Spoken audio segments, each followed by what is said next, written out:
This is tutorial number 34, and it covers how to use the visible space feature within Catia v5. To start off, open up tutorial part 6C, which is located on the DVD. Now in the last tutorial, what I showed you was how to use the hide and show, and in this one I'm going to show you how to swap visible space and how to use your visible space.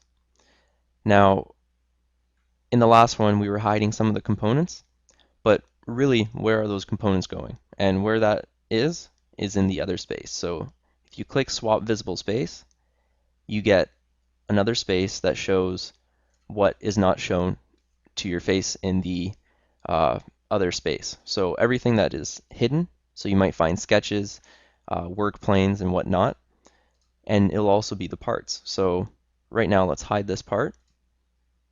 And if we go back, now they're in this space here. So we can hide the entire part and it'll be in our other visible space. So swapping between the two allows you to see what's been hidden and what's been shown. So let's show these guys again.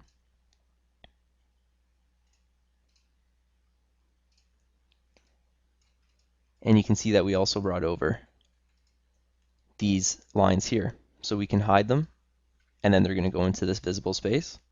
And we can bring everything. If we select everything in here, swap it. So let's bring in each one by one.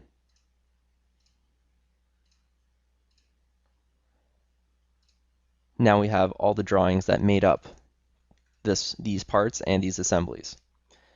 So when you're hiding stuff, you're able to go back and see what's in your visible space. Now, when you get into very complicated parts, especially when you're doing surfacing too, your visible space is probably going to be more action, more stuff in there than when you swap your visible space. This space here, what's invisible is going to be larger than what's going to be in your visible space because it takes a lot of components and geometry to put together your part.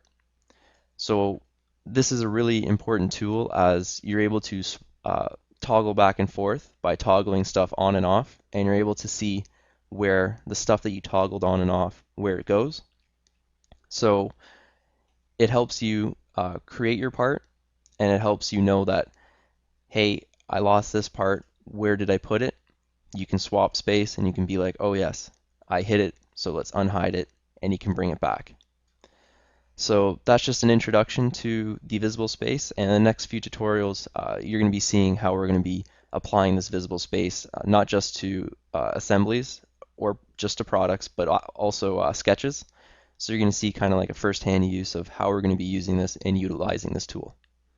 And that concludes our tutorial on how to use the visible space feature within Catia v5.